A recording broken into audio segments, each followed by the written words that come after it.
Ladies and gentlemen, good evening. We welcome you inside Iroquois Park Sports Center, where for the next 10 days, the best teams in the province will compete here at the Ontario Lacrosse Festival and Provincials. So it's only fitting tonight the Ontario Junior Lacrosse League crowns their top two teams that will compete for the Minto Cup. Here in this building, it will be either the Whitby Warriors or the Orangeville Northmen. Already 1-1 in the other game between the Burlington Chiefs and the Toronto Beaches. It's a packed house, and it's about 50-50. I'm Matthew Carrick alongside Pat Gregoire and the JVI Sports Network. And Patty, I don't know if there's much to say before we get started here. You can't see me right now, but I have the biggest smile on my face. This is what junior lacrosse is all about. Hot, sweaty, sticky, loud barns. And you said it, it's about 50-50. The Northmen faithful showed up. Whitby has a ton of fans here, and they're ready to see someone punch their ticket to the Minto Cup. Face-off is underway, and here is game number 5. What a series it's been to this point. If you've missed it, make time to go through the playlist and watch the other games, as Adam Poitras, we've been told, is the pronunciation of that name that we've been getting wrong all series, but Poitras has it on the far side, tries to cut down on Elijah Edwards. This is Whitby with the ball, wearing their white jerseys and blue trim here at home, where they are 12-1 this season, playoffs and regular season combined. They've been so good at home. Obviously, the big floor helps their athleticism. And it's ferocious plays like that that makes their defense so effective. That was Trey Deer getting pinned against the outside boards. He'll get it back now, however, here for Orangeville. Exactly the same lineup that they ran out to a win in game number 4 to force this game here. This is the 5th elimination game that the Orangeville Northmen have played in this playoffs. You want to talk about character building for a young team? Well, how about a deep playoff run where your back's always up against the wall? That's certainly been the case for this Northman team. Jack Budway putting it in the corner here for Whitby. Rolling over the top is Riley Knox, in the first save made there for Orangeville netminder Chris Origlieri. The start has been the key to all of the wins, all of them coming on home floor for the teams that have won in this series, but also getting out to a quick start early. Quick start, both coaches emphasize how important that would be, but not to get too hyped up, get swept away in this big, huge crowd as well. I don't care. I'm hyped up anyways. Here's Trey Deer. Hope you are at home as well, enjoying this Ontario Junior Lacrosse League playoffs. It has been a dandy from start to finish, and we've been happy to bring it to you here on the YouTube channel. You mentioned Chris Origlieri has been, the heartbeat of this Northman team. On the flip side, it's been a little bit of a challenge finding a starter for the Whitby Warriors, but tonight it's Caleb Martin in between the pipes. Shot there from Poitras will break the ice as it gets behind Origlieri, and that brings the fans to life here inside Iroquois Park Sports Center. Talking about the heartbeat of a team, well, look no further than the captain, Adam Poitras, talking to Sean Williams before, asking him, everyone talks about the unbelievable season that Brock Haley's had, but what about Adam Poitras? He just goes about business. But a huge play, a big shot, showing off, hey, I can shoot the rock as well. Big goal to start this game off. Poitras from Pifer to start things off here. Those are two of what we had 9 grads listed on this Whitby Warrior team. We'll try and shout out as many of them on both teams as we can. 4 for Orangeville, as here comes Lucas Littlejohn. His shot in on net. He's come to life in the last 2 games of this series, including a hat trick in game number 4. Steal here from Poitras. He's got Littlejohn with him in the shot, saved by Origlieri. Loose ball, Poitras will pick up again. Poitras is one of those graduates. Lucas Littlejohn with the bouncer. You mentioned Lucas Littlejohn had a hat trick in game 4, had the Gordie Howe hat trick, plus yes, another goal. He's certainly a guy that's stepped up his game as the playoffs has come along. Here is Brock Haley, Mr. 74 goals in the regular season. Haley will go all the way to the far side. Low shot there, never got through. So this should be a 30-second violation or over and back. Take your pick against Whitby. Talking to some of the coaches throughout this series and talking about Patra, they said they would have full faith on throwing him on transition, and he would be one of their best defenders. They just said he's too damn good at defense to do that. Liam Matthews will take it in the corner, finds Jeremy Searle, one of those 4 graduating players on the Northman roster, and save made by Caleb Martin, who, as you said, gets the start tonight. For Whitby, who've kind of gone back and forth throughout this series. To the outside, Parker Pfeiffer picked up an assist on that first goal. Out to the outside, Tristan Dempers will give for Soroketti. Hard shot there, and that hits the throat guard of Origlieri, who may be in trouble here. Quickly out is Mary Lalancette. Orangeville, hold your breath. That's certainly something you never want to see, especially if you're an Orangeville Northmen fan. But if you're just a fan of lacrosse, that's certainly unfortunate to see. Origlieri, he's been so good for this Northman team, and it looks like he's going to be okay. Luckily, it doesn't look like it hit him in that direct throat area. It was more on the side of the neck. But nonetheless, a scary moment indeed. So good, not just this season. Picked up his first National Lacrosse League win this past season with the San Diego Seals. The face mask comes back down, and the fans that were comprised of 3 fan buses appreciate that their netminder is going to stay in here.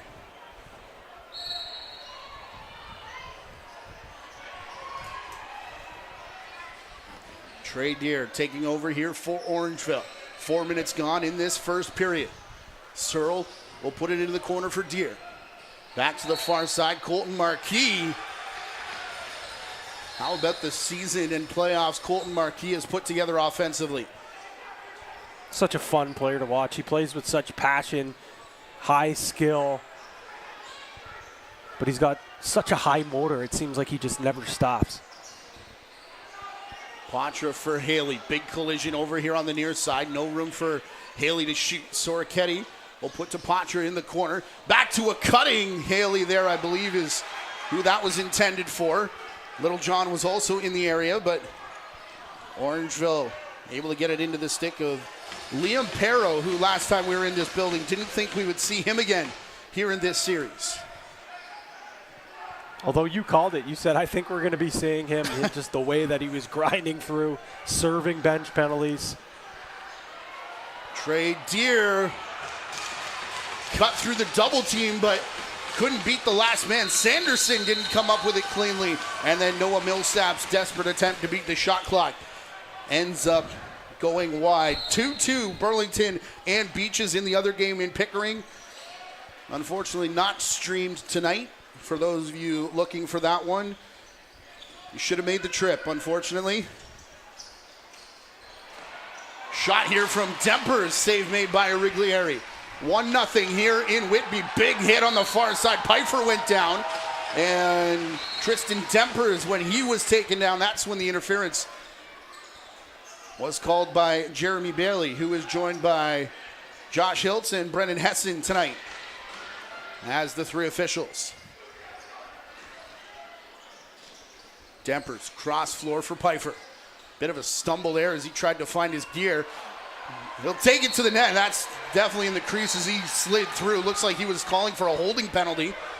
But it'll be Northman down the floor. Nate Ruff trying to find a streaking, Colton Marquis. This will go up out of play, and they say it comes off a Whitby player. So Orangeville will get the fresh 30 seconds. Orangeville has to do a much better job getting to the soft areas of the floor. Get on top of Caleb Martin. Martin sees the ball pretty well from the outside. They need to do a much better job, get those high quality looks. Trey Deer Up near center for Marquis. Room to run for Marquis. Stumbled a bit last second. That's his spot right there. Takes the low shot. And Caleb Martin will make the save up into the screening. And there's that deceptive shot you talked about. It seems. There it is again, in case you missed it the first time. Marquis forcing Martin into another save. Same release, but this time he goes high. It is almost impossible to read where that ball's going. 8-second count there against Whitby. The bench of Orangeville wanted a too many players call. 7 minutes now gone as Liam Matthews will take this one up top. Bounces off the high defender and off to the races, trying to catch up with his Jack Oldman along with Noah Millsap, and the first one to get there. This is all on the shot clock of Orangeville, so Liam Matthews racing to try and get a shot through. Won't do it as half the line had gone off for a change already. Trey Deer stirring up trouble right between the benches. Had that spirited scrap in the penalty-filled game number 3 along with Michael White. This series has had a little bit of everything. Ooh. Hard hit into the end boards, and popping up quickly was the player who got drilled there as he watches Aiden Long head down floor and take a shot off Martin. As Gabriel Sorchetti went in really awkwardly to the boards there. Luckily he pops up. Looks like he's fine on the bench there. A little check from his coach Sean Williams, but I think he's going to be okay. I guarantee you I would not be fine. Here's Parker Pfeiffer. His pass bounces into the Orangeville bench, much to the delight of their fans. Again, this place is pretty near packed as we welcome all of you watching, except for the fire marshal. Revert your eyes. And it's almost 50-50 split. Trey Deer. Speaking of 50-50, I got to buy one of those, Matt. Oh, it's going to be huge tonight. Coulson for Deer. Works around a couple screens, and the mesh rippled. I thought it was in, as did the fans who have made the trip. But it had bounced off the back of the mesh. Now picked up by Liam Perro. This has been a couple of really costly turnovers from Whitby, who in this building especially has been just dynamite moving the ball up the floor. Have to be better moving the ball. Look out, Marquis, the shot from Martin there. Sanderson drew a lot of attention in game number 2. He's been in and out of the lineup throughout this series. Trey Deer will take a shot into the feet there of Martin, and he makes the save with the stick. Again, another shot that normally Trey Deer is going to like to take, but Caleb Martin, when he's on his game, he will make those saves from the outside. Got to find a way to get some high-quality chances here. Riley Knox to Sorchetti, into Patra in the corner. He'll put it back for Sorchetti, a hard shot. Low, skips past the net and over and back after hitting the corner boards. And credit to both these defenses. They're giving up those outside looks. Right now, they trust their goalies to make those saves. They're taking away topside, funneling down low, and doing a really good job allowing their goaltenders to see those shots that they want to see. Trey Deer into the corner. Matthews will feed him on the give and go. Ball bounces away from Jeremy Searle into the crease of Martin.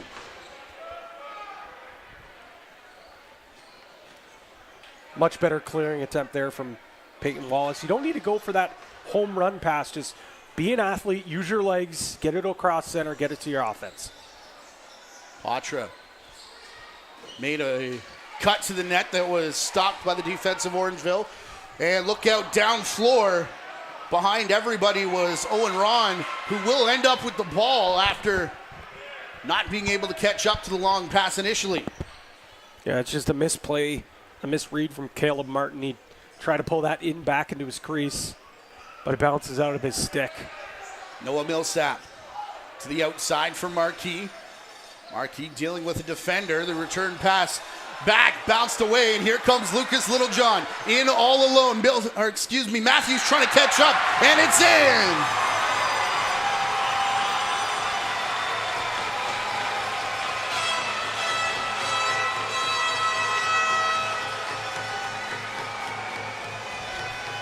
slowly but steadily, a Whitby lacrosse star is being born here in this series, and it's Lucas Littlejohn as he scores another huge goal, this time in transition in the back of the cage.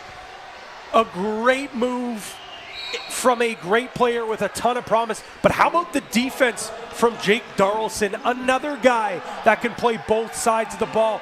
Matt, there is a countless number of warriors on this team that can play, they can play defense, and that's what makes them so dangerous, especially on this big floor here at the IPA.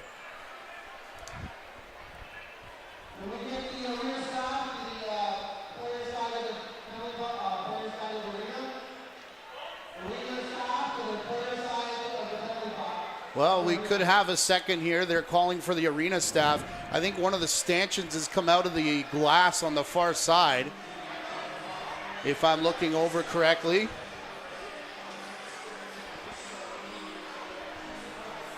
Here's a look at the crowd tonight. It is a packed house.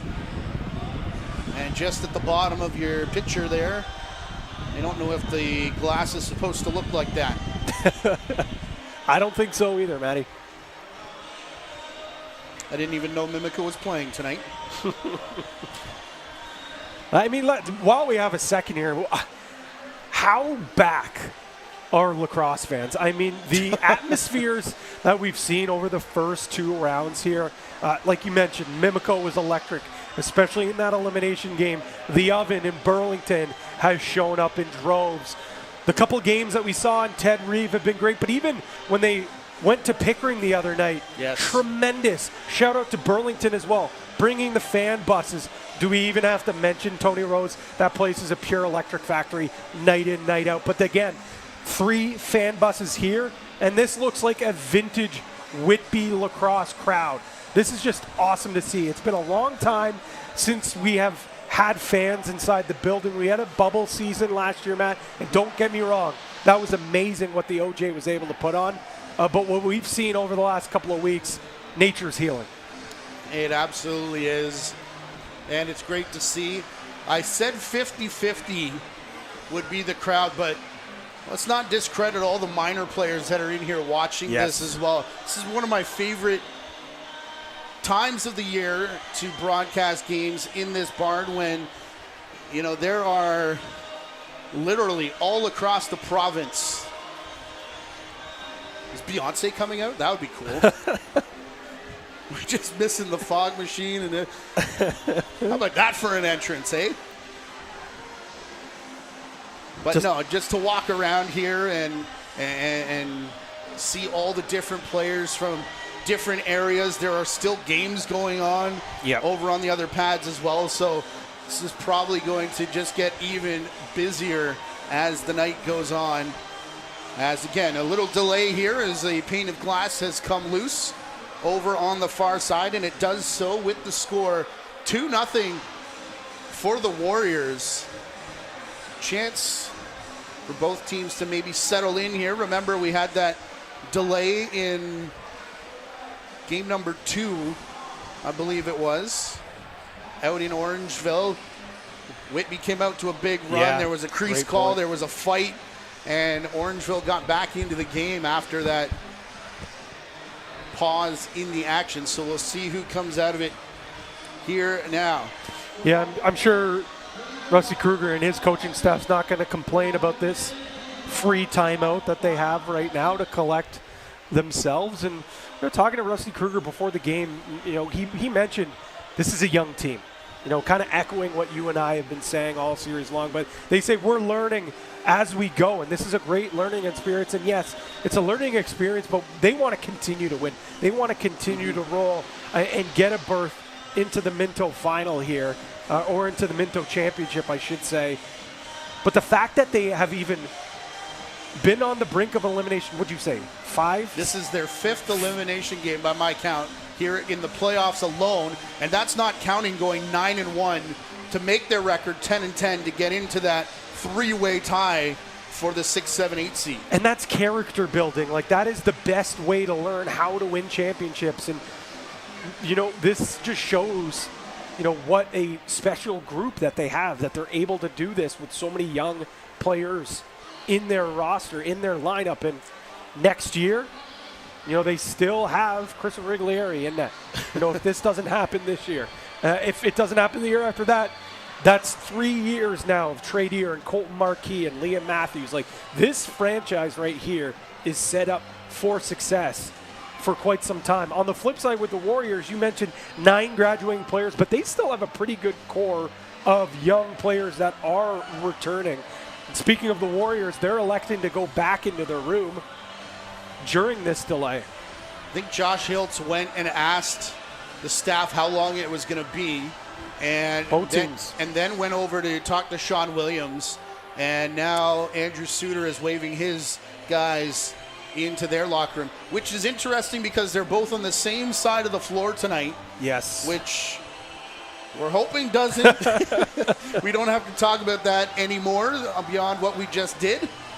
But looks like with 9 minutes to go here in the first period, we may have a bit of the delay. And I just want to comment again on that Orangeville side, because not only do we see A teams every year coming out and being good and being young, the B squad is the same. Yes. And that just, to me, credits the minor system that is built in Orangeville and all of these centers that are performing very well at the Junior A side. I had a chance to host the OLA University session with Brian Shanahan, who said you cannot have a successful junior program, whether that's A, B, or C, of course, without a strong minor system. Yeah, there's no doubt about it. And I think even if you look at, the 2 other teams that are standing right now, Burlington for the last few years have had great minor programs as well. The Beaches, though, over the last couple of years have really started to develop some strong B and even some A teams along the way. But if you look at every single minor team in that organization, if you look at the coaching staff, it's former players who either currently play for the Beaches, who played minor, playing in the National Lacrosse League. So they've done a tremendous job, giving back to the game. And everyone, when they talk about the coaching staffs of minor teams, you look no further than this Orangeville Northmen team, not just in Junior A, but look at the minor programs as well, Matt. Well, all the alumni that, as you say, are still involved. So.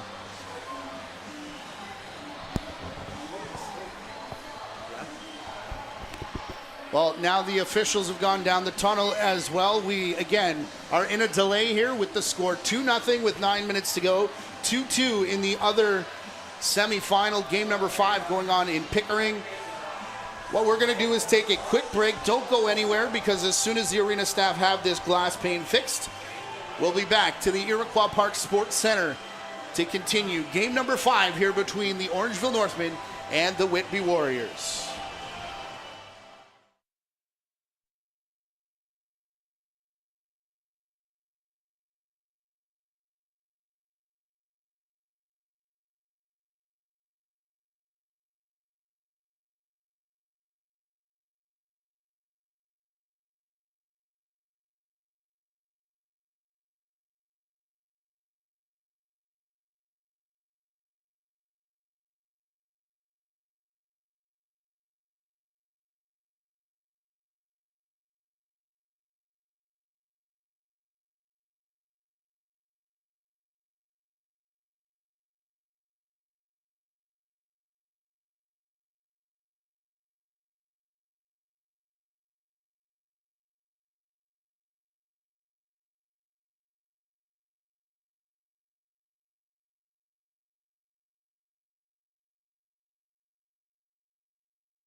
Ladies and gentlemen, we welcome you back inside the Iroquois Park Sports Center here in Whitby, Ontario. The teams are, Orangeville is back on the floor. You look at the repairs still being done over to that pane of glass on the far side.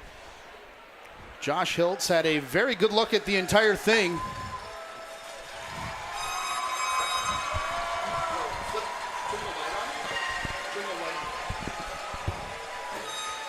Whitby is now coming back, much to the delight of their fans as well. As I believe we're going to get the teams to have a bit of a warm-up here, Pat. Math was never my strong suit. Don't look at me. I'm not a numbers guy. But while you figure out, you crunch the numbers, looks like we've got 3 minutes up on the board. So these teams are going to have a little bit of time to get back out. And again, if you're Whitby, you're probably not too pleased. The wheels were certainly rolling. You had the momentum, but it is what it is, right? That's probably what the message is in the room. And it's just a new start of the game. The whistle was blown by our best estimation here at 8:34 p.m. So we're working on a 26-minute delay now. It'll be up to pretty close to a half hour by the time these guys get back down to business. And I don't want to go, the ladder's going away, so never mind. I was just going to say, I don't know if the job has been done here by the fine folks of the town of Whitby, but it looks like the ladder is going away. Looks like that pane of glass has finally been fixed. So I don't want to jinx it here. The broadcaster jinx has been alive and well. Yes, it has. I know Johnny Donville's not in the booth here tonight, who's been the king of the broadcaster's jinx, but it looks like we might be all ready to go here, Matt. Well, and we haven't received word up here, so when we do hit the end of the period, be sure to stick with us because they may even do a shortened intermission after the half-hour break that we will have had. Josh Hiltz is going to speak to both benches now, and there's a look at the other side where it appears everything is good to go. The Zamboni door is being closed over on the far side. A reminder that the winner of this game and the winner between Toronto and Burlington, which is in the second period now, about just past the halfway mark, where Jacob Hickey has scored to make it 4-3. You can follow the stats score update there. That game is not being streamed, but you can go to OntarioJuniorLacrosse.com for score updates of Toronto and Burlington. The winner of these two games tonight will face off for the Iroquois Trophy, which it will be a best 2 out of 3 series, and will also get a berth into the Minto Cup, which comes your way August 22nd to 29th at the CAA Center in Brampton. TheMintoCup.com is where you can find more information and tickets. And Matt, you mentioned this game between Burlington and Toronto, playing in Pickering, just down the 401 from here, super close, still in the Durham region, but that's also a site of the Lacrosse Festival. So my belief is that's probably going to be a pretty great atmosphere as well. I know Burlington was sending at least one bus. The Beaches had a ton of people going, so I imagine, and this is so weird, that we get possession just randomly starting back up again here in the corner. You got to wait to get, it should be 9:01, I believe, on the clock. Well, the fans certainly haven't lost any energy. We'll see what's going to be 29-minute timeout has done to these players. It'll be Parker Pfeiffer that gets the restart. Oh, okay. we tried. We tried.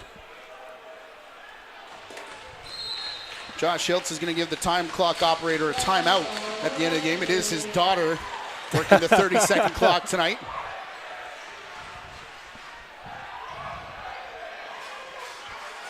Whitby bouncing around the far side. Soroketti up top for Patra. Rebound works to Haley, and he doesn't miss the empty net. You're going to need a lot more than just a 29-minute delay to slow down Brock Haley. But Adam Poitras, again, great scoring opportunity, great save by Origlieri, but he can't find the ball. We'll see, the rebound comes right out. Feet are clear. That is beautiful. And what body control from Mr. 74, Brock Haley. Well, and the way that he pulls it out of the crease and shoots. If that's just a regular shot on net, that's knowing the rules, that's body control, that's all of that. And it's a 3-0 lead here for the Whitby Warriors with 8.5 to go in our first period. Brock Haley is a graduating player at the end of this season. Haley, Pfeiffer, and Poitras all moving on at the end of this year.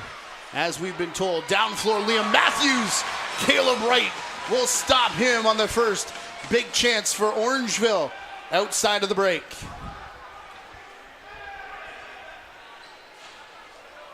Ben McDonnell coming back in with it. Big collision in front.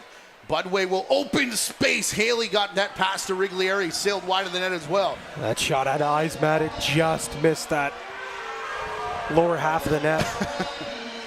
PA announcer Mike Smith is trying to get a Let's Go Whitby chant going, and Orangeville faithful are having none of it. Budway in the corner for Haley. Bounces back here. Poitras looking for Haley. Budway setting the screen. The shot comes, hits part of that 3-man scramble that was right in front of Haley's stick, and will be Orangeville that picks it up. Still looking for their first good extended possession here. Look at that defense from Whitby. Yard sale. Jeremy Searle. It's Colton Marquis. Marquis out of the corner. Passes it here for, Trey Deer on the crease. His backhand just beats the shot clock, but then Marquis went for the body, not the ball, and that'll allow Whitby to bring it over center. Haley going both ways on that last possession. Stays on for offense now. Finds Littlejohn off the bench. Adam Poitras. Poitras slipped as he took that shot. Rebound bounced there for Littlejohn, and then a hit on the far side. Keaton Brown, the graduate player, is playing in his second game of this series. Littlejohn across for Poitras. Cutting through was Parker Pfeiffer. Couldn't hit him, and now Haley brings it down again. The pick and roll with Littlejohn right on the crease. Shot bounces off the end boards. Back for Poitras. Spinning back is Pfeiffer. Still got the shot away, and that hit the left pad there of Origlieri. Parker Pfeiffer has to be 6 feet under in a coffin to not be a scoring threat. The guy was on the ground, and he still was able to get that shot off. Unbelievable. He has scored some dynamic goals in this playoff series. 5.5 to play here in the first period. Trey Deer to the far side. Cam Sanderson. I believe he was looking for Liam Perro as Sanderson gets worked over in front of the Whitby bench, and Sanderson's finally had enough of that as puts a forearm into his man. Owen Tapper in to try and help out, and somehow we don't even get an interference call. Soroketti. Off the bench is Darlison. If you joined us late, it's Brendan Hessen, Josh Hiltz, and Jeremy Bailey, the three officials who were controlling most of that near half-hour delay. In through the middle Tapper there for Knox. Soroketti taken hard into the boards. You talked about how Cam Sanderson's taken a few lickings in this series. Well, Gabriel Sarketti's the same thing for Whitby. I don't know if he's a little bit of an underrated chirper, but every time it seems like he has the ball, moves it, he's getting a hard whack or a hit. I've asked people who've known Cam Sanderson and played with him. They said he barely even says hi to people. How's he saying? saying bad things down on the floor and getting guys riled up. Here's Aiden Long. Oh, I thought that was going to bounce right in the stick and cause a 2-on-1. Long gets taken down by the double team defense there of Whitby. And now back up the near side, Noah Millsap. We were in-house for 3 games, and I know there were more long before that here on the main pad at Iroquois Park Sports Center, part of the Ontario Lacrosse Festival. So if the floor starts to slicken up, you'll definitely know why. God bless you, Mike. You're trying, buddy. Brock Haley, far side for Patra. Low shot comes from Haley, and Origlieri will make that save. Although Jack Budway runs into the rebound. Could have picked that up, I thought, but tried to bat it back to stop the over and back. Here come Orangeville in transition. Stepping up to meet that shot was Caleb Martin. And it ended up going wide off the stick of Liam McGraw. Marquis for Matthews. We did check. It is Liam McGraw, despite the spelling. It's going to switch hands here, back near the restraining line. Bouncing it for Matthews. Under 10 on the shot clock. Liam Matthews lets fly. Rebound bounced right back at Searle. And now tripped up. How about Hessian? Hurdling over top of Marquis behind the play. Who got tripped up? Little John trying to feed in front for Soroketti. He was tangled there with Donnie Scott. And now look out as it's picked up by Aiden Long. In transition, the shot just wide. Riley Knox will bring down the rebound that came all the way back out and across center. Soroketti will flip there with Parker Pfeiffer. Pfeiffer cutting through. Space opens up here for, that's Tristan Dempers. I was about to say Poitras, but not. Down in the crease, Soroketti, and then filled in there was Poitras. As this ball bounces all the way back for Pfeiffer. Under 2 to play here in the first period. Whitby's going to get some fresh legs out here as they elect to get Little John out there and try to take advantage of this tired defense of Orangeville. Haley will find Little John on the crease, and he just shot it wide. That is very dangerous. The fact that Lucas Littlejohn has woken up here in this series, because it allows a play like that to happen where you've already got enough guys who can put it in the back of the net, and now here comes the second unit who can do it just as well as the first guys. Such a great point, Matt. It just seems like the depth is really showing for the Warriors as this playoff run goes. Trey Deer's shot was saved by Martin despite him not knowing where it was. Big collision there with Millsap as he crashed in with graduating player Peyton Wallace. Look out here, down floor. Scott Reed just inserted into the lineup, and he'll be stopped by Origlieri. Back the other way, Nate Ruff winds and fires. I think that hit off Trey Deer before bouncing into the corner. Closing in on that 30-second mark. Martin will get it into his crease, and that will be timeout for Whitby. And that is the double-edged sword. That is the 2-for-1. You take an outside shot, you got to make sure you get a piece of the goalie and try to grab that rebound. Instead, it goes wide. Might have hit a couple of bodies in front. Whitby grabs the rebound. Under 30 seconds now, Matt. Now they're going to have last possession to try to extend this lead. And a reminder to stick with us at the intermission break, because we did just take a half-hour timeout, so we'll wait and see what goes up on the clock, if they're going to go full 10 before sending them to the rooms, or if we get something a little shorter, or if they just decide to go straight in. 3-0 is the score here with Whitby.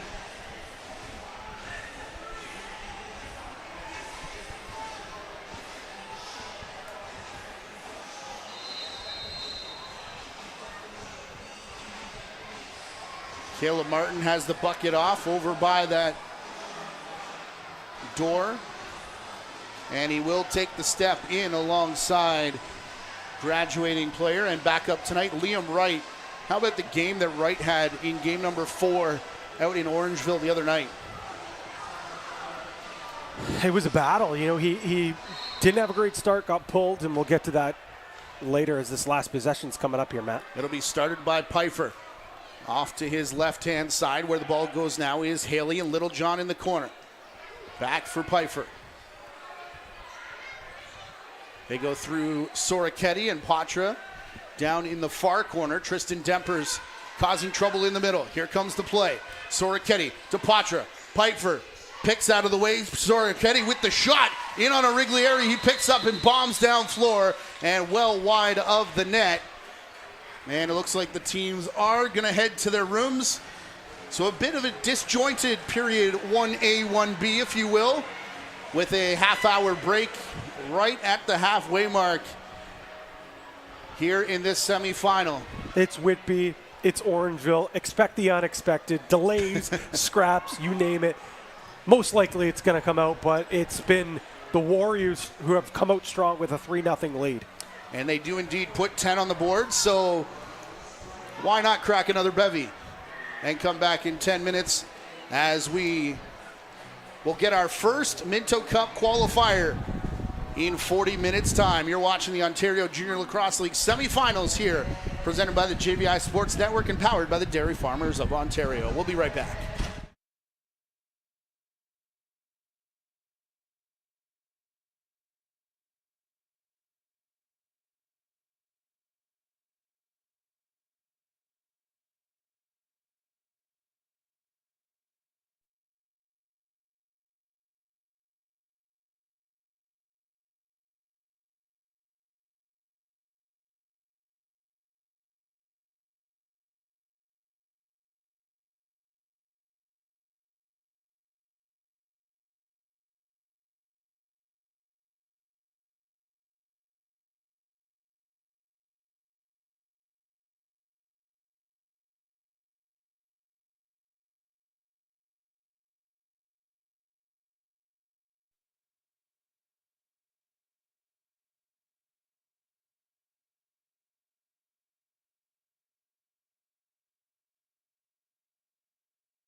The Ontario Junior Lacrosse League semifinals are brought to you by the Dairy Farmers of Ontario and their hashtag Milk Up campaign. For more information, including recipes, visit new.milk.org. The second year, as we've been saying, of that partnership, and we're glad to have them on board. And a few others coming along as we near the Minto Cup as well. As we'll shout them out when the time comes. We thank all of our sponsors of both the Ontario Junior Lacrosse League and the JVI Sports Network, as we're about ready to get started for period number 2. We talked about the start to the game and a bit disjointed first period, but 3-0 for the Whitby Warriors, Pat. Now, Orangeville, certainly what they need to do is come out, get this first goal. Obviously, it's not a backbreaker if they don't, but that's a recipe for a comeback. They can hear you, buddy. And who else? Colton Marquis always on the mark when the ball's in his stick, and this is just great ball movement. Deere gets it down low. Matthews is going to come up on top, and it's just quickly in and out of the stick. Marquis fights off a hard check, spins around. If you have him in the slot with the ball in his stick, he is not going to miss. A much-needed goal here for the Northmen. A 3-goal run, by the way, for the Beaches as they start the third period just down the street. They've got a 6-3 lead in the other semifinal.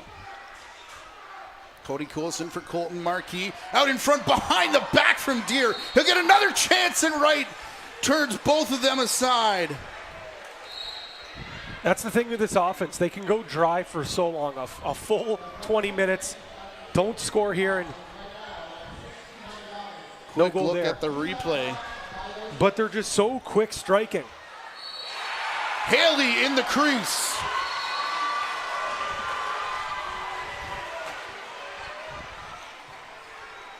Down the other way he comes, and this is a good chance to take a look here, and looks like those bodies were in the way, not able to get a look, but we'll agree with the officials that they have a better look than we do here, Matt, in the press box.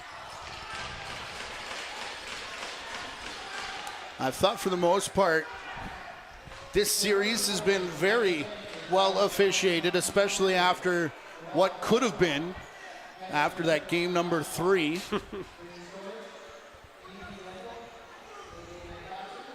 Here's Poitras again.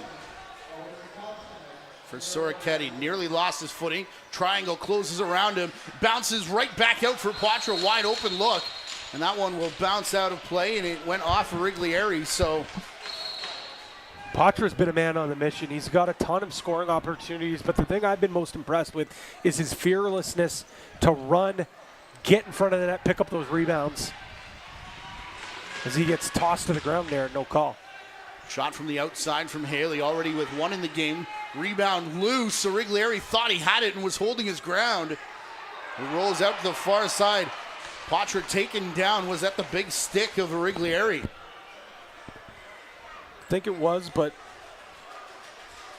incidental contact. Soroketti, far side for Haley. Budway will take the flip pass off the left foot there of Origlieri. Tie up in front, and Budway went down and is getting up. A bit of a hitch in his step. Aiden Long will flip to Jeremy Searle. Again, one of 4 graduating players coming out of this Orangeville squad. Hoping this is not his last junior game. There's 9 on the other side of Whitby who are hoping the same thing. Caleb Martin digging for it. And look at the effort from Scott Reed, a guy that probably is playing banged up. We know this is his first game of the series. One of the smallest guys on the floor, but usually one of the hardest working players, not just for Whitby, but for anyone on either side, and a great hustle play there by Reed. Scott Reed in for Michael Anderson, the only change that Whitby makes out of game number 4. And a long shot there for Tristan Dempers. Another one of the graduating players will get a goal here tonight.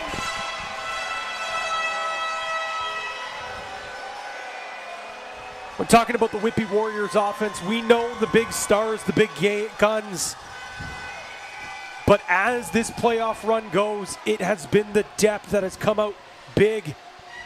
And I don't know if Irregularity was kind of caught out of position there, but certainly did not take the best angle there. Dempers recognizes that and rips that in the top upper half, sting in that corner. Just seemed like he was really out of position there. Very uncharacteristic for O'Riglieri.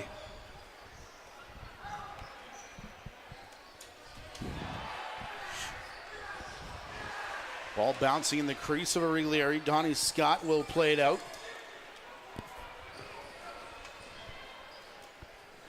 Scott over center.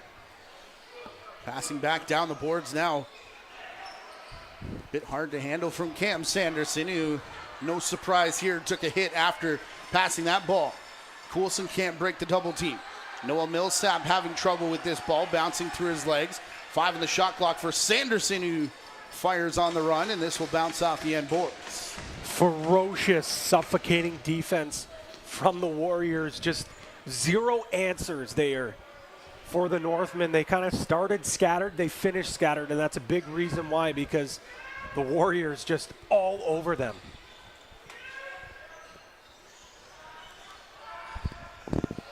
Here's Poitras.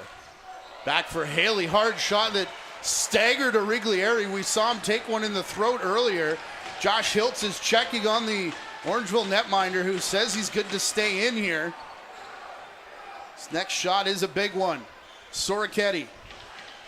Back for Dempers, the most recent goal scorer. Cross for Haley, who's got basically everything else for Whitby this year. Ran through the crease of Irregularity, who takes a big breath in his crease. Not 100%, I don't think, after taking that last shot. Well, that's something we certainly want to take a look at. And the trainer for Orangeville still looking down there, having a conversation with Zach Richards right now, maybe saying, get ready. I don't know if the O-rig is okay. Comes up with the save, but you can see how slow that Irregularity is moving in that crease. Developing story here. Look there like Mary Lalancette, who may be the Orangeville MVP of this series. All the work that she's put in. I thought she was trying to get the officials' attention. I think she wants to go down and check on the guy they call Orange down there. This will bounce up into the bench. Rusty Kruger still got some hands. Does he ever? Peyton Wallace will run in. I can't hear you, and the boos got louder. There's Brock Hilly, the shot off the end boards.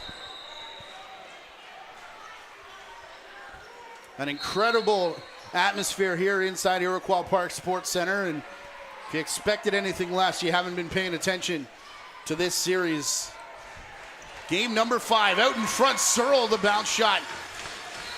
Martin will make the save. And too many players here on Whitby, as jumping out early was Brock Haley. This will be our first penalty of the game either way, which gives us a chance to update. Well, as it ticks again, 7-5 Beaches. And Mary Lalancette will take the opportunity to go down and have a conversation with Chris Irregularity down to our right as we look at the bench and Andrew Suter. And after he took that one off the dome, she did not take her eyes off Irregularity. And you can tell something's not right with him as he's going to come out of the game. She noticed it right away. Saw the same thing we did. The shot up high kind of stumbled him in the crease. And I think she's going to take Irregularity out of this game, because there is no chance he wanted to make this exit himself. And let's be clear here, this doesn't mean he's done for the game. No. She could be assessing him, yeah, giving him a little bit of timeout, check all the symptoms, and make sure he is okay. And the Orangeville Northmen know better than anyone. Rylan Hartley this year took one right off the head in the NLL this season, and he was never the same.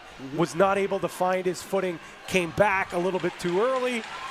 Next thing you know, he was done for the season. So concussion, something you never want to play around with, Matt, especially with goaltenders. Well, here's Zach Richards. Missed game number 4 after picking up a pair of major penalties in game number 3. And I'm sure the San Diego Seals appreciate the work of Mary Lelensett as well.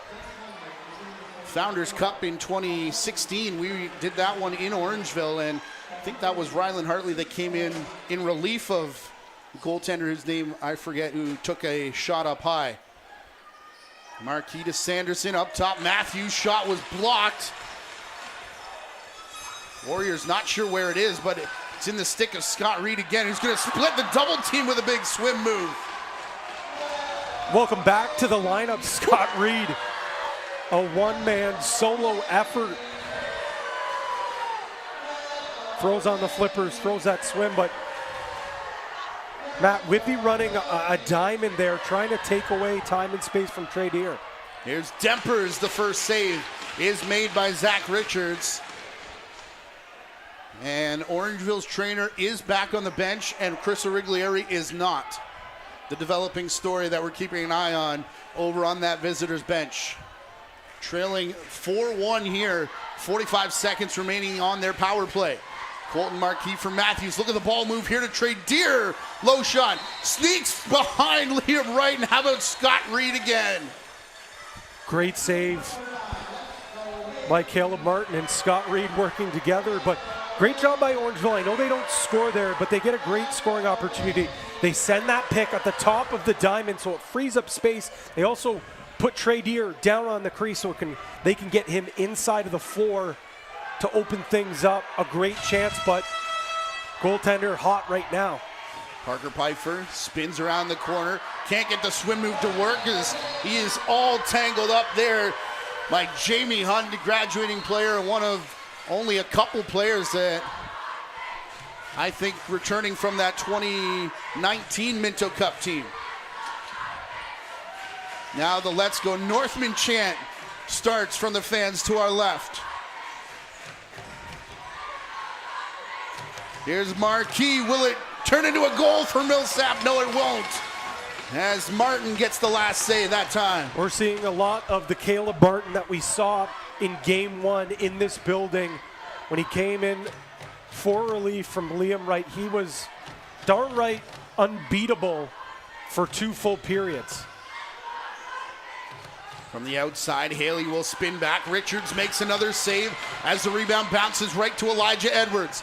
He's on his horse, but he's also on an island all by himself. Slips, falls down, still has the ball, however, as now it will roll back for Gabriel Soroketti. It's one thing you asked. Ooh, big hit there between Edwards and Soroketti. You asked Willie before the game about the number of players that can go both ways on this team. And he was very complimentary of the athletes that he's got over on that bench. Exactly. That is the key word. He used athletes. We have so many guys that are athletic. They use their athleticism. They're two-way players, and they trust them. If they go out the D door and push up in transition, or maybe play a shift on O and take away that transition, the fast break for the other team. Marquis' shot right will send that off to his right-hand side. Marquis first one into the corner, picks up the rebound. However, this will be a fresh 30 for the Northmen. Casual Matthews. Around the world pass, cross floor, not a big deal. Marquis, now Sanderson. Sanderson for Coulson. He'll cut through the middle, take the shot. Mesh ripples again, but it's off the back of the net.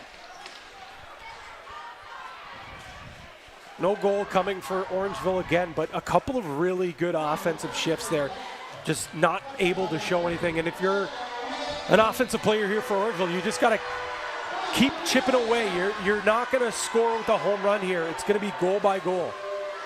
Adam Patras for Soroketti, brings it down, takes the shot, and Richards will make the save with the rebound going out to his left-hand side.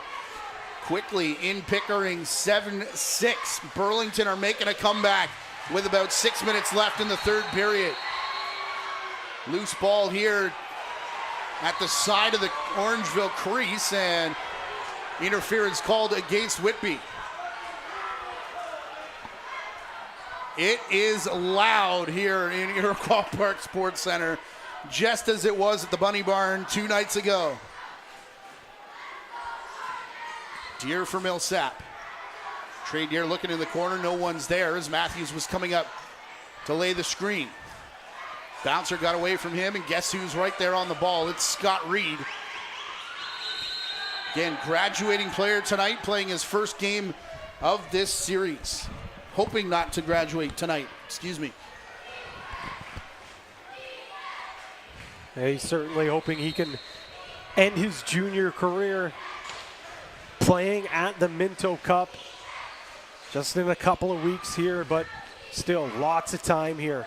Haley turns and fires. Sorry, Patty, as that one goes off Richardson out of play. I should know better. Anytime 22 and White has the ball, there's a good chance a shot's coming.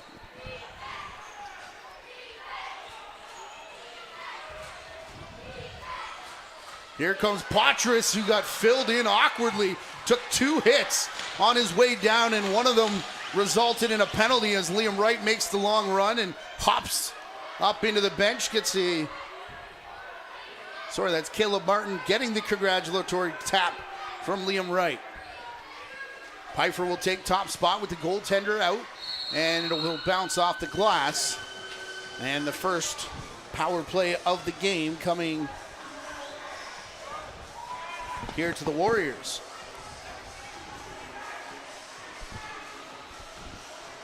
A high stick against Cohen Jennings. Still looking down the tunnel. There's an Orangeville official keeps pacing and looking at the watch. So I wonder if they put the 15-minute count here on Origlieri in the room. That certainly might be the case, as they desperately want to get their star goaltender back in between the pipes, especially now when you look at this electric offense going to the man advantage. 8 minutes to go here in the second period. Haley has the ball on his wrong side. Little John, whoa, Richards overslid the net there and was lucky the ball was squirting out the back end. Back in called, however, as he tried to bring it back. Little John for Haley. Now for Patras in the corner, Soroketti. They'll work it back opposite direction. Patra is going to take top spot now, in for Little John through the middle, couldn't hang on to it, and loose ball here, Parker Pfeiffer will pick up. Only 10 on the shot clock though. Here comes Haley, big rip, and that one hits Richards high, and is he a little worse for wear after that shot? No, he calls time. I think his strap on his helmet came off there. And here comes Merrick again. Man, oh man. As if they didn't have enough injury woes, banged up players over on that bench. How about 2 goaltenders?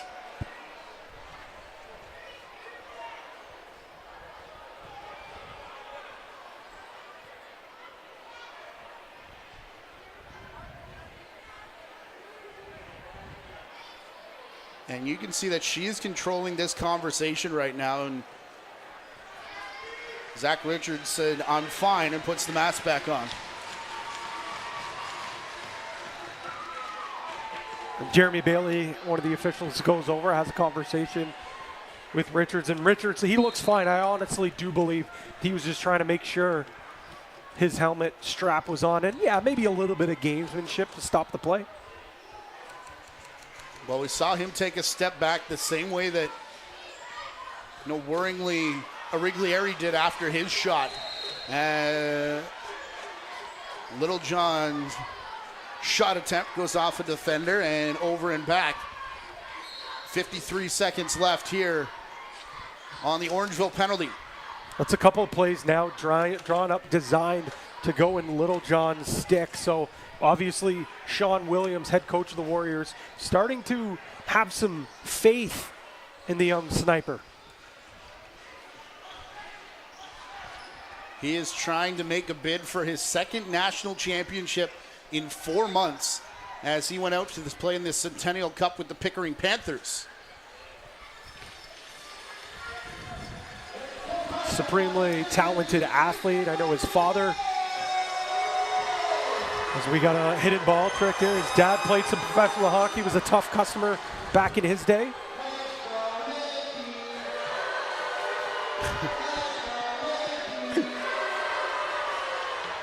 That half-hour break we had in the first period did not dampen the spirits of these fans here as they're dueling chants and cheers in what includes 3 fan buses making the trek from Orangeville here for this game. What an environment. Glad to have you along with us here on the YouTube channel as well. Cody Colson, far side. Deer will bring it down. Matthews trying to pick 2 defenders out of the way in front. Deer looked for Matthews back the other way, and now Matthews will run away from a pair himself. Deer, long shot, hits right to beat the shot clock, but everybody else had ran off to the bench. Near side for Jake Darlison. We are back 5-on-5 with 5.5 to go here in the period. Of what is a 4-1 lead for Whitby. Owen Tapper pushed outside. Tapper to the crease, that shot. Big rebound here. And it'll roll to Elijah Edwards. Edwards gets past Tapper, switches hands. Now finds Marquis coming out the front door. Colton Marquis to the half boards. Pushed outside after finding Millsap. Now Searle working it through to Matthews. The shot off the shoulder of Martin. Down goes one of the Northman players there, Searle. Straight back to the ball. Him and Liam Perro end up with possession. You can see how slow Perro got up, and he's still got a little limp in that step there. Yeah, and I think Carter's shot also gave him a healthy bump on the back there for the possession call. Liam Matthews on the run will wing it off the end boards. Perro! What a gutsy performance from Liam Perro here tonight. Marquis through Searle. He eats a high stick and the arm goes high. And Martin will pick this up from the Searle shot. Jeremy Searle immediately back to the trainer. Again, one of the hardest working members of the Orangeville Northmen roster.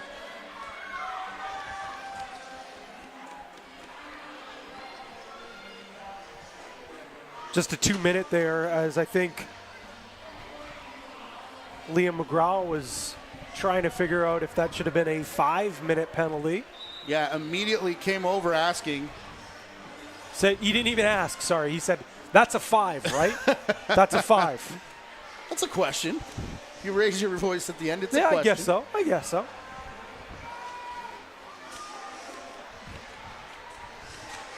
4 minutes and 16 seconds here. There's a conversation over on that Orangeville bench. I wonder if time has expired on the Orig clock. Zach Richards is perfect since coming in, however. Let's not lose sight of that fact. Marquis and Coulson around the back. Coulson will pick it up. Down to the crease. Sanderson cuts back. Somehow Caleb Martin hung on to that in the right shoulder.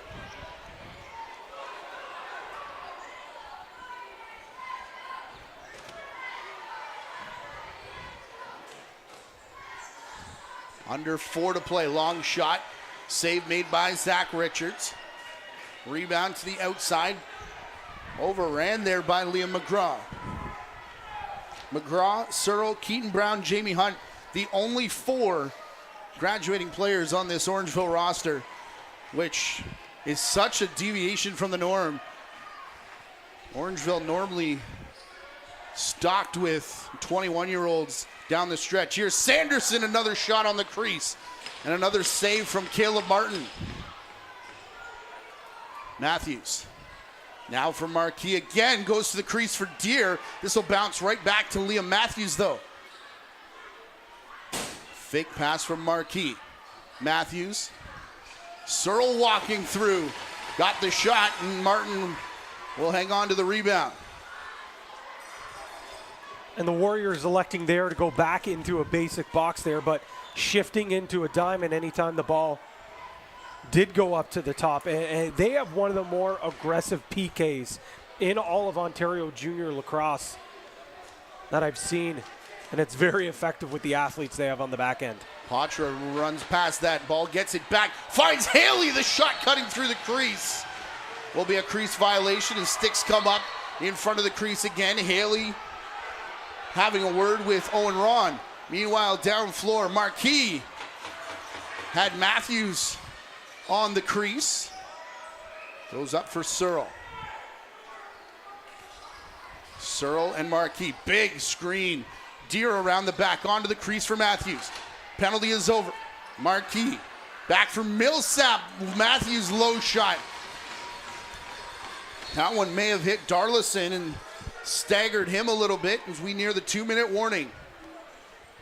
That was just tremendous ball movement by the Northmen. It's unfortunate that 18 minutes through this period, they only have one goal to show for because they have been playing great. They just can't find the back of the net, Matt. Only one on the other side for Whitby, however, but that's coming off a 3-goal first period. Marquis will chase this into the corner, and by the way, 8-6 Toronto. They've scored in the final minute of play just down the street in Pickering.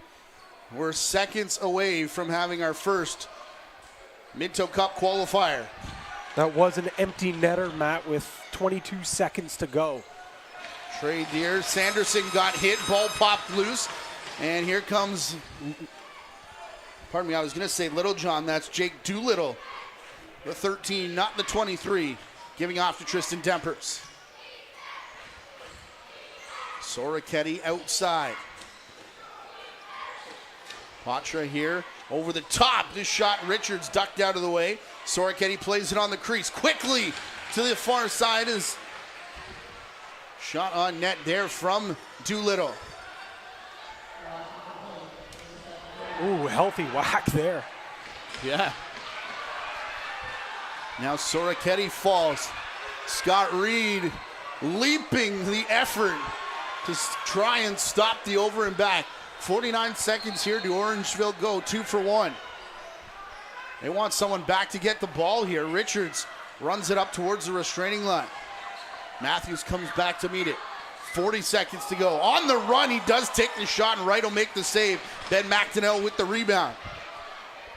Whitby took the only time out of that first period, so 2 left for Orangeville, 1 for Whitby. McDonnell will run this shot clock all the way down, if he can, but it pops out of his stick for the over and back, and with 21 seconds, everybody, including the 3 fan buses, are signaling timeout. Big fan of Ben McDonnell's game. He's such a fierce defensive specialist, but when he gets the ball there, he has to make that easy pass. As one of his forwards pop up the bench. Instead, he waits. Orangeville immediately locks off and makes him force a play here.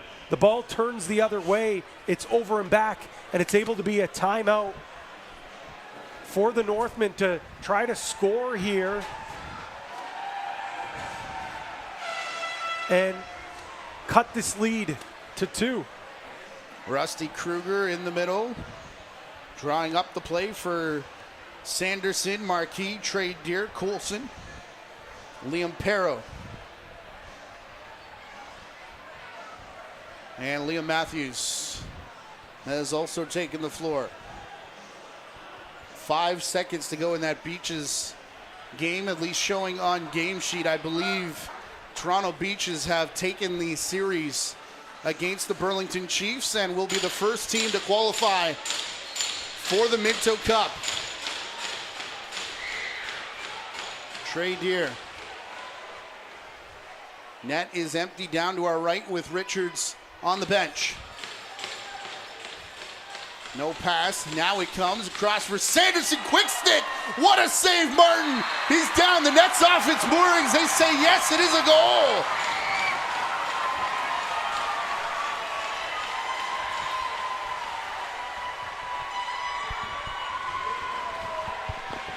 Officials going to have a quick chat here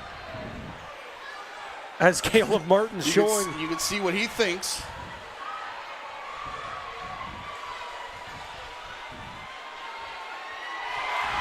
But they're going to call it a good goal. This is going to stand. 1 second left. And Martin does just about everything. Makes that huge kick save. Loose ball in the middle, but who else but Trey Deer? Big time players making big plays to cut this to a 4-2 game heading into the final frame of regulation. A huge goal right at the tail end of the period to cut it back to 2. 4-2 after 2 is your score here in Whitby. Just an unbelievable finish to a great start in this game.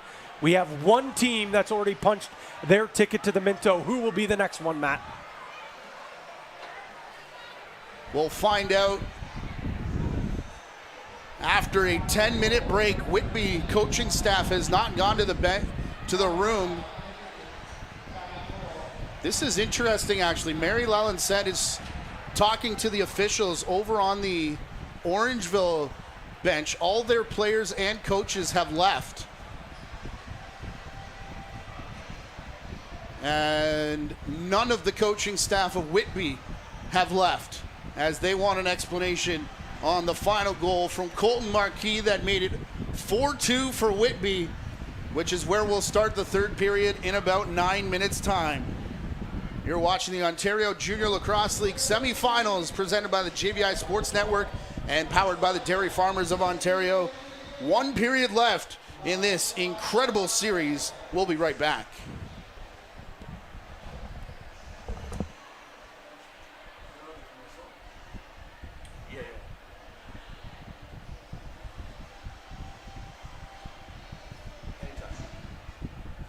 Hey guys, this is Paul Dawson from the Rochester Nighthawks. And this is Dan Lomas of the New York Riptide. We've come together to create Back of the Bird, sports stories from the best spot they're told, the back of the plane. We're sitting down with NLLers across the league to chat about Junior A, Senior A, NLL, MLL, everything that goes along with it, on the floor, off the floor. And it's presented by Cottage Springs. So give us a listen wherever you listen to your podcast, whether it's Spotify, Apple, and I swear you'll love it. The net's off. Like and subscribe. Peace. Swipe up. It's where the goal line. There's a term for it. It's the.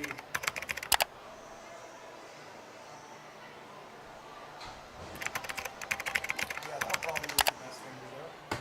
It's where the goal line should be, even though the net is off. There's a name for the goal line. Not imaginary, but it's something like that.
The Ontario Junior Lacrosse League semifinals are powered by the Dairy Farmers of Ontario and their hashtag Milk Up campaign. For more information, including recipes, visit new.milk.org.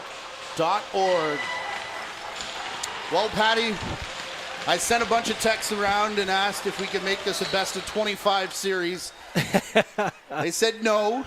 They said no to best of 7, so we got 1 period left, unfortunately. 1 period guaranteed. Oh, I see what you did there. Our crew's going to hate you for suggesting what you just suggested. Yep. But As soon as I said it, I immediately regret that decision. But I don't care. I'm selfish. I'd go for some free lacrosse. Trey Deer will go over the top to Marquis. Now Liam Matthews. 4-2 after that buzzer beater goal. Liam Wright will make the save. And just for the folks at home not too sure about that rule, the plane of the goal mouth, the goal line remains the same. So if the net is off its moorings, basically you either just have to put that ball in the net or where it should have been if the net stayed on in its place.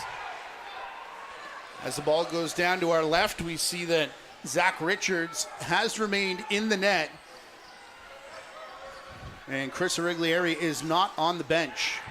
I'd be curious as what the conversation was with the officials and Mary. I wonder if they were just checking on him.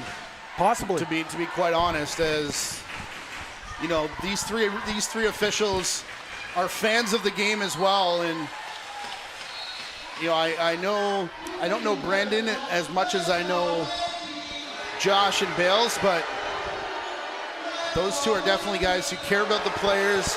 They care about the game. They respect the game, and it could have been that simple. But again, it looked like she was controlling much of that conversation. Here's Patras. Soracchetti grabs the rebound out of the crease, and a quick save that Richards will hang on to. Rebound back here for, Knox. And Riley Knox, low shot. Bounces off Richards and out of play. And Richards has looked sharp since entering the net. Hasn't missed a beat. He was just peppered with shots there. Soracchetti, pick there from Patras, far side. Patras' shot rolls into the corner where Little John takes a hit from Elijah Edwards. Patras, Soracchetti now knocks up top. Soracchetti will back away from the pressure coming. Thought he had a lane to the net, but it was quickly taken away. Now back near side, and Little John's shot. Taking a couple funny hops down there in the corner before Richards will pass back to Elijah Edwards. Jamie Hunt, another hard defensive shift down there for the Orangeville Northmen. Jeremy Searle will step up on offense this time with Matthews putting it in the corner, for Deer. Sanderson to the back of the net. Searle makes it a 1-goal game.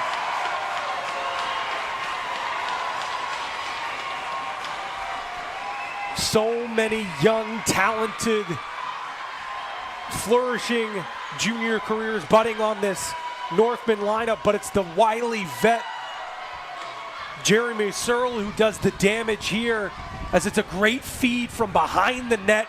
Great ball movement, but Searle in all alone, not going to make any mistakes in front of there. And just like that, do not count out the Northmen. Got ourselves a 1-goal game, Matt.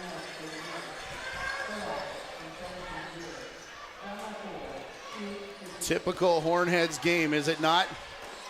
Low shot there from Haley, bounces in, big rebound straight to Elijah Edwards, and he gets up for Aiden Long. Always got to look out when 81 has the ball on the near boards. He'll slow it down this time, however, putting it in the corner for Trey Deer. Deer up top for Matthews. Deer with it again. Matthews outside. Coulson brings it back down. Takes the shot on the run. Had Deer on the crease. Couldn't get the ball there. Matthews tries to let a quick shot go on net. That hit off Whitby defender.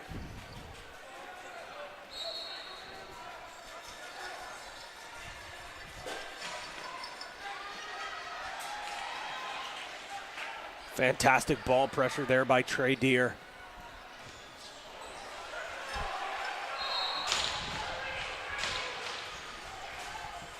Over and back there, Matt, is Little John just missed that top right corner.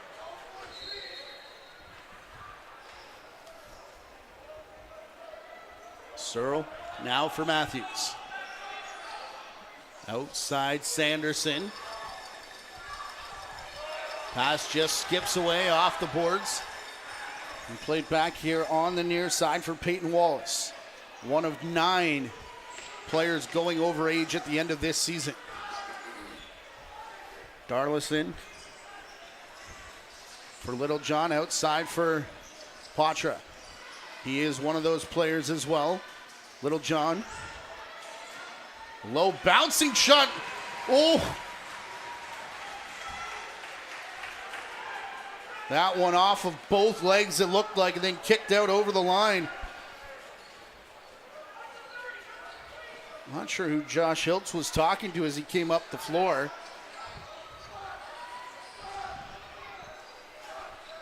Looks like he was giving someone an explanation. William Perro, far side. Bouncing ball lands right in front of Millsap.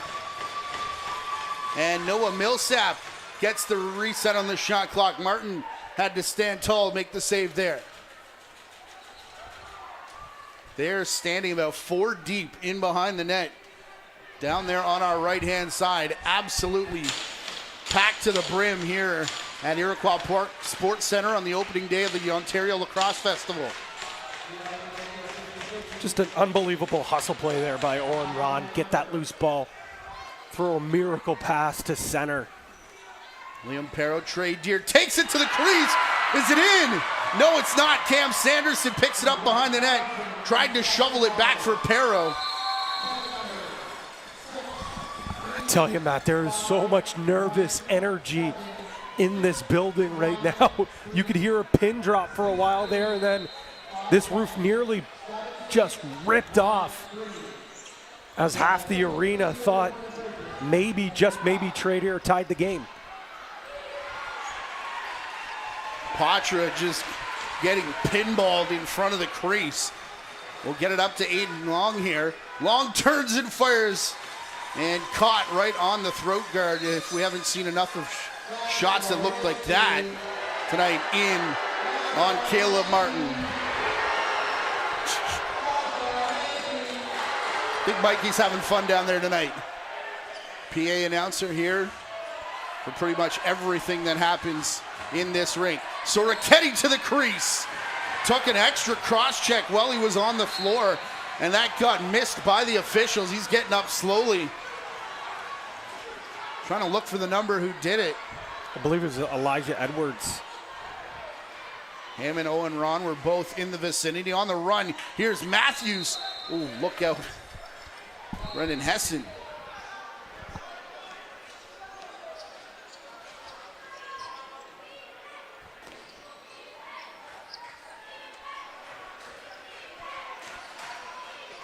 No pass here for Tristan Demper, so he goes to the outside boards for Patra. Patra for Pfeiffer. Haley setting the screen in front. Works around a second one, does Pfeiffer. Now nearly got knocked off balance. The shot comes from Knox, right tight to the crease. And it's a save from Richards again. Another big save from Richards, just confirming that the #1 export from the town of Orangeville is lacrosse goaltenders.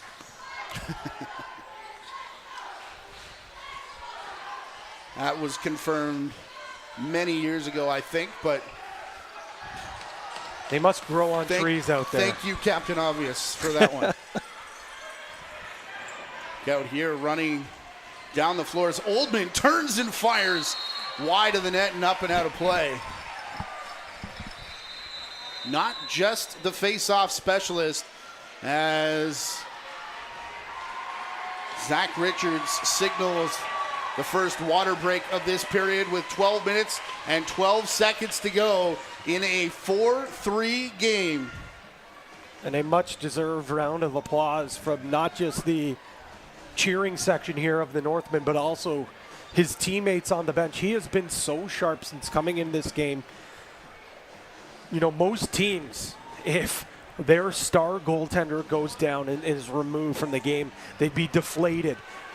You would have to put in your backup goalie, but this just shows you the rich get richer. Now, Zach Richards comes into that. I see what you did.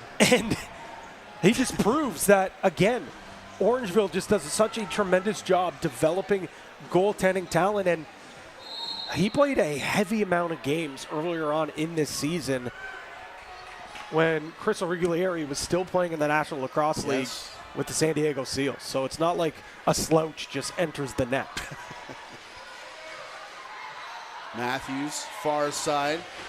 Couple big hops in there, and Marquis was looking for Millsap. Big slip down in the corner as this ball goes for graduating player Carter Schott. Him, Ben McDonnell, Tristan Dempers, Peyton Wallace, Scott Reed, Brock Haley, Parker Pfeiffer, Adam Patra, the 9, along with Liam Wright, who will go over age whenever their season ends. Clean interception. Michael White in transition scores. What a series White is having, and may have capped it with a goal here. File this under things you love to see. The grit grinder, stay-at-home defender has an opportunity to put an exclamation mark. It's a uncharacteristic turnover from Deere, not able to hold on to that ball. He actually may have deflected that shot with that trail check. But White will see it once again. Great loose ball, uses his athleticism, and here comes that check, and it does. I don't know if it affected it, but good on White to continue chugging through, throws that on net, and regains that 2-goal lead for the Warriors. And it starts with a little skip right in front. Going to get a penalty here as there's a tie-up right at the center line. Aiden Long is going to go off here. Him and Wallace got tangled together. And Orangeville to the penalty box for just the second time tonight. Yeah, I'll see the truck stick activated by Peyton Wallace, and Aiden Long, clearly a hold there, rips him to the ground. I know it's Wallace who initiates contact, but the officials are going to call that, 10 times out of 10, Matt. Second power play of the game for Whitby. That matches the total of Orangeville. Ball movement here. Look at it bounce around, ending up in the stick of Soroketti and then the back of the net.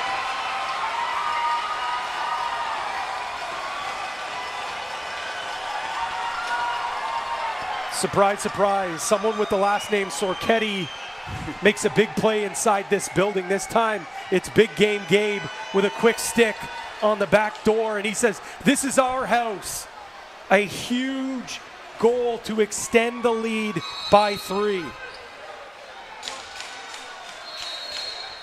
That's where it's been most of the night since they came out 3-0.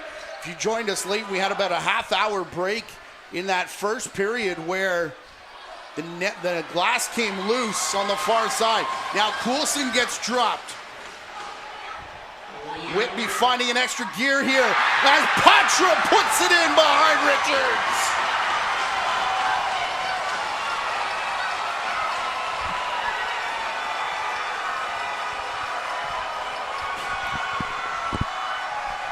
This is the well-oiled machine that is the Whitby Warriors. Hanser gets in transition, and Patra splits the D, throws that twister across his body. Richards with absolutely no chance.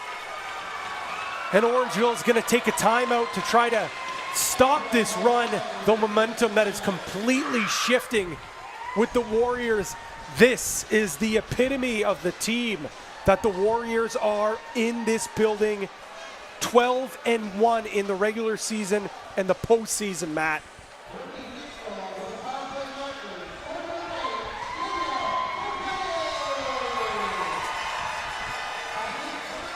It's unfortunate for the Northmen. They have to use that timeout because down the stretch they may need to use it. But Rusty Kruger's probably thinking, if I don't use this timeout, stop the run, collect my group, maybe we don't even have an opportunity for a last-minute play. Well, watch the body language of Richards here at the end of this goal from Poitras. I don't know if we're going to see it yet. He just stick down, head up, and he sauntered out of the goal back over, nearly calling timeout himself almost. And credit Phil Sanderson, who was trying to calm him down, trying to cool him off. But halfway through this third period now, and 4 goals, the largest lead of the game as Poitras scores on the power play for his second of the night.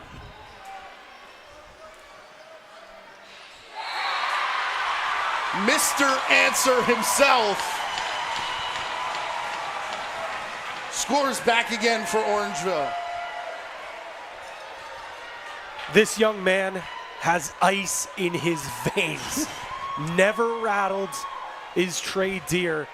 As we'll see here, comes on the wrong side of the floor. And Matt, I don't even want to say it's the wrong side of the floor, because when you can shoot the rock like that, you got the green light to shoot anywhere. He nearly puts a hole through the pipe on that one. Just a pure goal scorer's goal.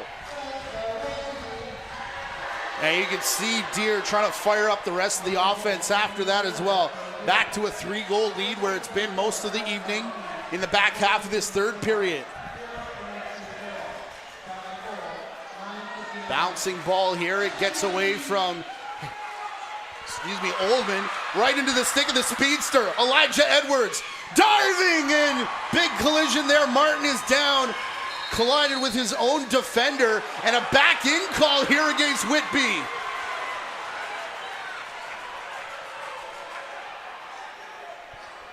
I don't think the locals like it. Colton Marquis fakes the flip to Matthews. I think Marquis still got it. Trey Deer now passing to Matthews on the near side. Sanderson gets dropped through the middle. The contact that he's fought through, Z gets taken down again. Marquis with the ball here, trying to return the favor. Back to Sanderson. Darlison.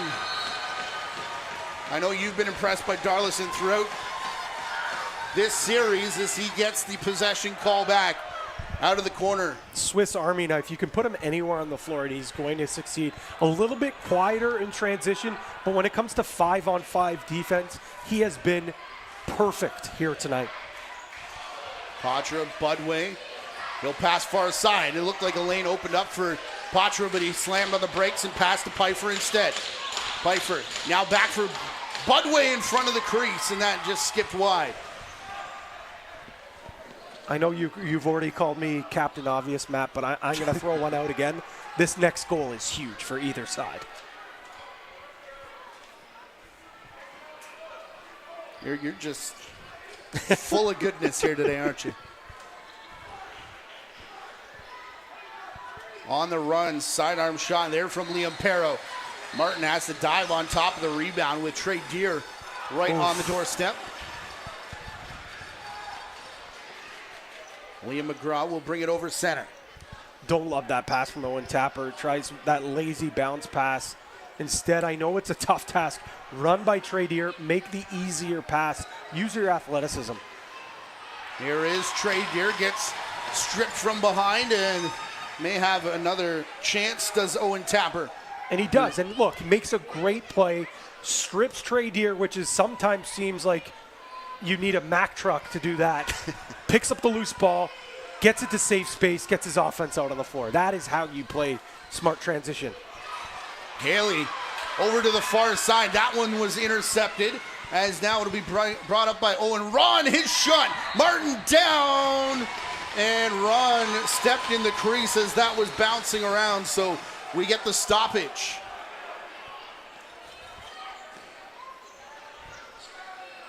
Tristan Dempers across center.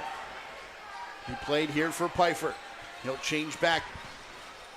3-goal lead inside of 7 minutes here with Adam Poitras. Haley, cross floor. Hard shot, Soroketti off the end boards. Bounce right for Littlejohn. I think he left it there for Haley, who will take a long skip shot in on a nearly center Wrigley area. Of course, that is Zach Richards, who came on in relief of Wrigley area last period.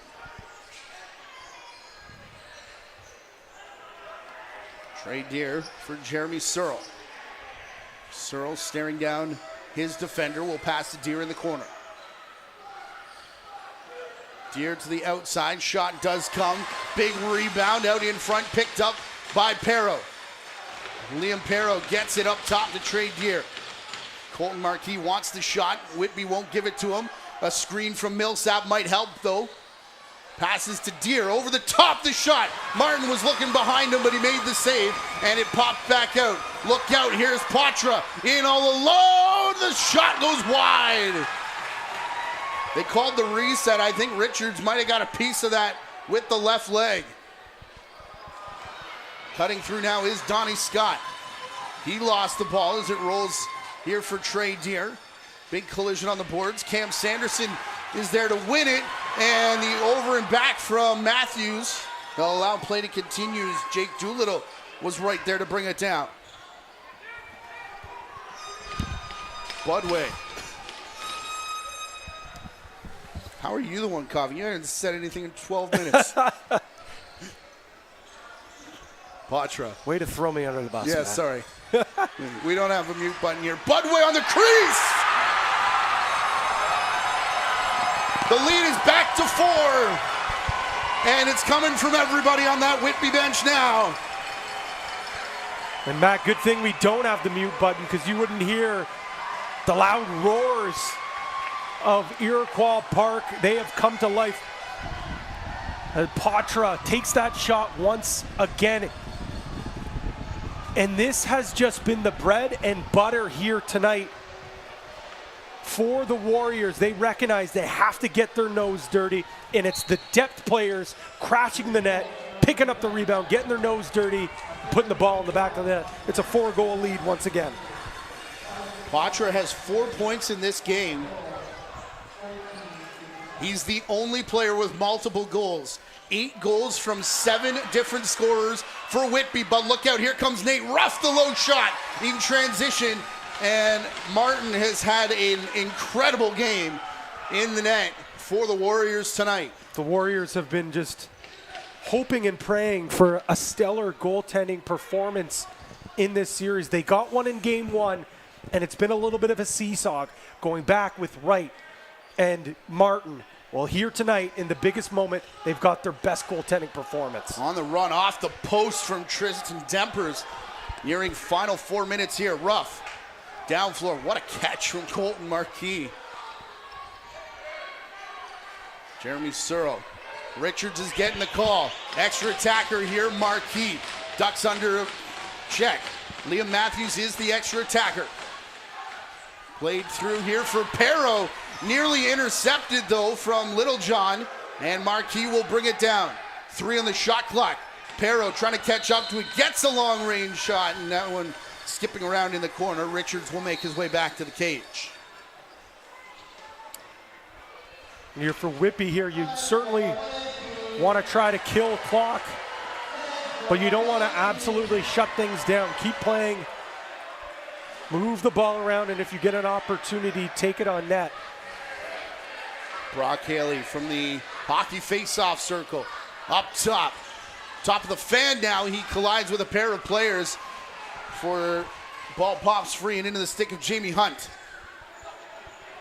Hunt racing in.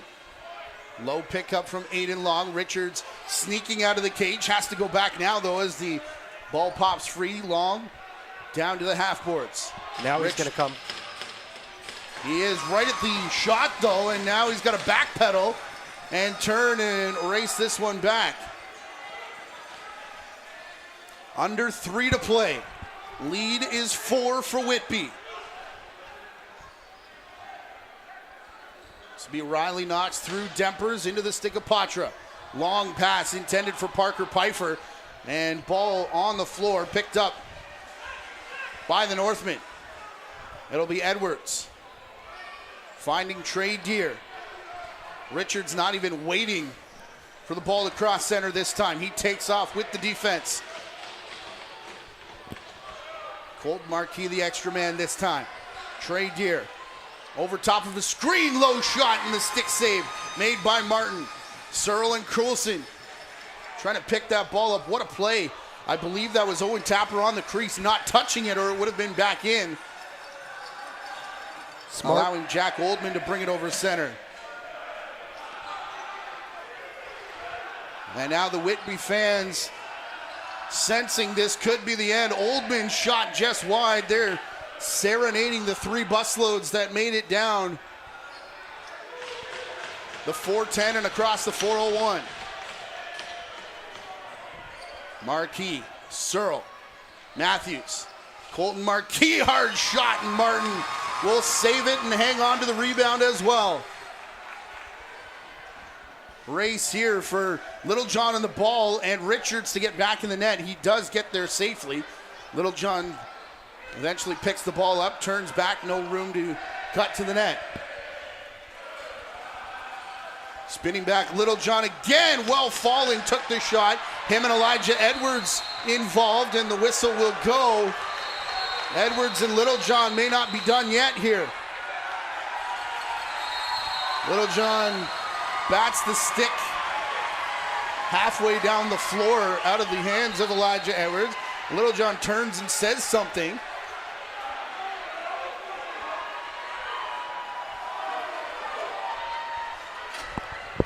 That's an interesting call, just 2 unsportsmanlike. That was when the stick was pushed out of his hands. I thought we were getting penalties before that, but Edwards just kind of scampered off to the bench. And I know Sean Williams having a conversation here, certainly upset with that call. Thought that there should have been a penalty on Edwards before that even transpired. Sanderson on the crease. That shot just missed. Matthews bounces away from him. Here's Adam Poitras. Net is empty. Poitras for the hat trick and the golden ticket to the Minto Cup. Yes, indeed, he's got both.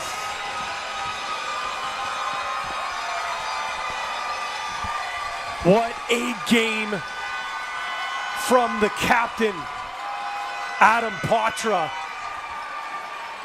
Big stop from Martin. Loose ball battle, trickles through. And loose ball picked up by the guy who can do it all, the captain, Poitras, and waits just enough to kill off some clock.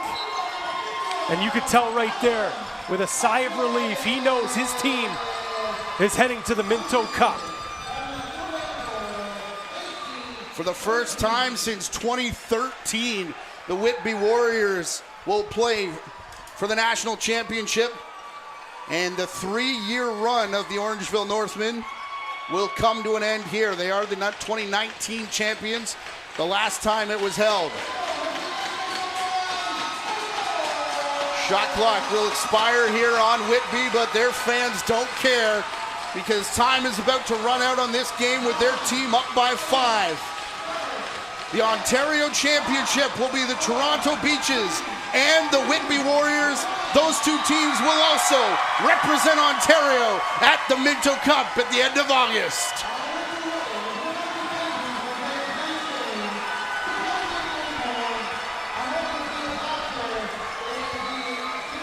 What a unbelievable series.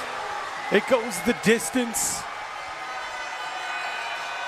But the team that has been oh so dominant on their home floor comes out with a convincing 9-4 victory. We knew the offense was electric, Matt. We knew the defense was mean and could push in transition.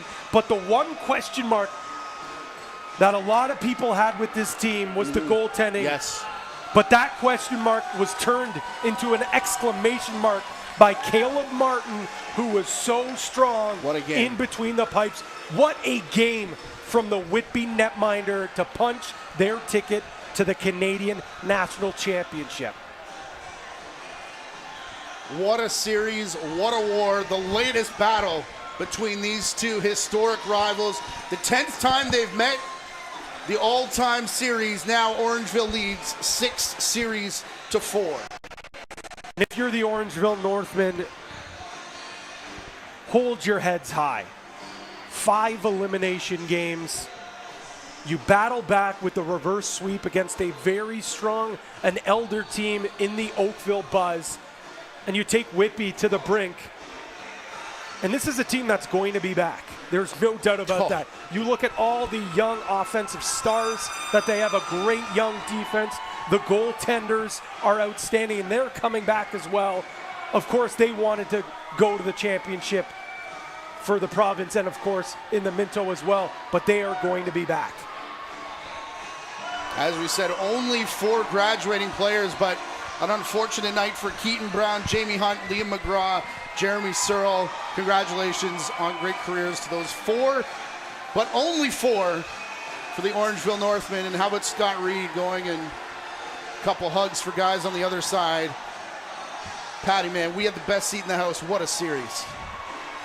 It's everything that we expected. Expect the unexpected. When Orangeville and Whitby, these 2 historic franchises, meet. But it's the team, like you said, has that veteran leadership, prevails, and they are not only battling for a provincial title now, we already know they're going to the Minto Cup since 2013, Matt. Well, that might not seem like a long time for most clubs, but for the Warriors, it feels like an eternity. It sure does. There you go. Whitby wins the series 3-2. We know that the winner of Beaches and Chiefs was the Toronto Beaches. That is your Iroquois Trophy final series.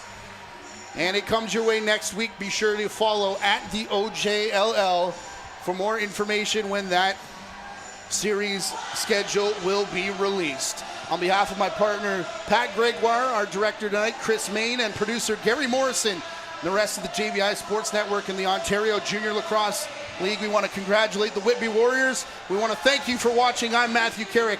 We'll talk to you in the Ontario Finals starting next week.